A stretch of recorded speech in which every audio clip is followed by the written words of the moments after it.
Hello friends, being a history teacher, I'm very happy in giving this video on status of women in India through the ages. The position of women was not uniform in all periods. It differed with regional variations. In ancient India, particularly early Vedic period, women enjoyed equal rights.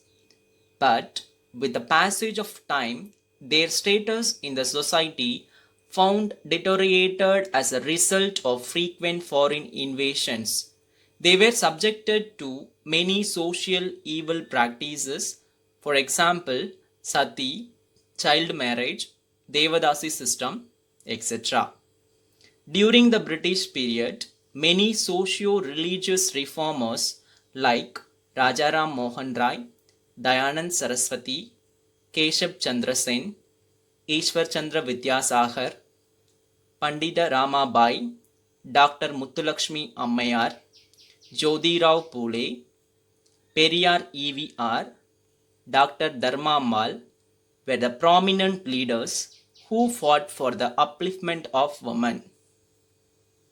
Rajaram Mohan Rai's efforts led to the abolition of sati in the year 1829. Vidyasagar's crusade for the improvement in the condition of widows led to the passing of Widow Remarriage Act in the year 1856. The reformers rightly realized that female education as an emancipating agent in eradicating social evils, so they started girls' schools in various parts of the country, which brought significant changes in the lives of women. Women played an important role in Indian freedom struggle. Until independence, there was no radical changes in the status of women. In independent India, last few decades have witnessed the all-round development of women. Women are now making their presence felt in every walk of life. The position of women. First, let's see the position of women during ancient period. In the ancient Indus civilization of India, evidences show the worship of the mother goddess. Hence, the adoration of the mother is evident during that period. During the Rigvedic period, it is believed that the position of wife was honored and woman's position was acknowledged, especially in the performance of religious ceremonies. During later Vedic period, witnessed a transitional development in the status of woman, restricting her role in the social life except in the performance of religious sacrifices. Her social and political freedom was restricted. Sati became popular during the later Vedic period, where the widows either chose for themselves or were forced to jump into the pyre of their husbands. The patriarchal system became rigid. Women were denied to study Vedic scriptures. Let's see the position of women during medieval period. The position of women in the society further deteriorated during the medieval period, and they suffered from many social evils such as sati, child marriages, female infanticide, and slavery. Normally, monogamy was in practice, but among the rich, polygamy was prevalent. Monogamy in the sense the custom of being married to only one person. Polygamy means the custom of being married to more than one person. Sati was in practice particularly among the royal and upper strata of the society. Widow remarriage was rare. Devadasi system was in practice in some parts of India. Devadasi system means the girls will be dedicated to temple where they spend their life by worshipping God and performing the dance in the temple. Among the Rajputs of Rajasthan, the Jauhar was practiced. The condition of widow became miserable during the medieval period. Mughal ruler Akbar attempted to abolish sati. In fact, very little attention was paid to female education. Jauhar system.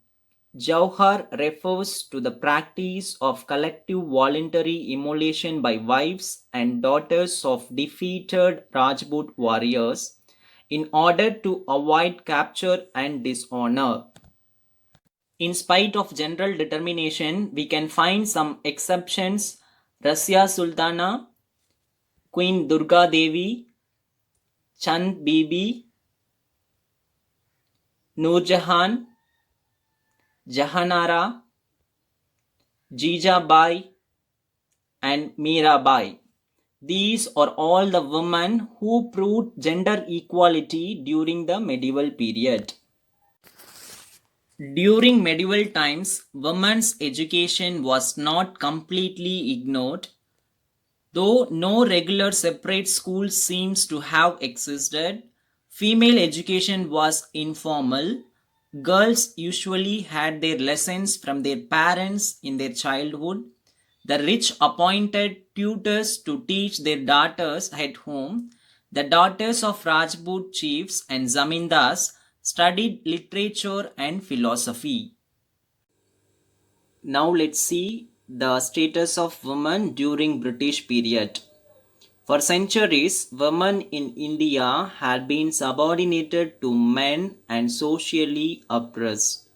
The major effect of national awakening in the 19th century was seen in the field of social reform. The enlightened person increasingly revolted against rigid social evils and outdated customs. Numerous individuals, reform societies, and religious organizations worked hard to spread education among women, to encourage widow remarriage, to improve the living condition of widows, to prevent marriage of young children, to enforce monogamy, and to enable middle class women to take up professions or public employment. In the beginning of 19th century, female literacy was extremely low when compared to male literacy. The Christian missionaries were the first to set up the Calcutta Female Juvenile Society in 1819. The Bethune School was founded in 1849 by J.E.T. Bethune, who was the president of the Council of Education in Calcutta. Charles Wood's dispatch on education in 1854 laid a great stress on the need for female education. Indian Education Commission, that is Hunter Commission of 1882, recommended to start primary schools for girls and teacher training institution and suggest special scholarships and prizes for girls. In 1880s, Indian women began to enter universities. They were also trained to become doctors and teachers. They began to write books and magazines. In 1914, the Women's Medical Service did a lot of work in training midwives. In the 1890s, D.K. Karve established number of female schools in Pune. Professor D.K. Karve, along Pandit Ramabai, made sincere effort to emancipate women through education was really remarkable. The Indian Women's University was started by Professor D.K. Karve in the year 1916. It was an outstanding institution imparting education to women.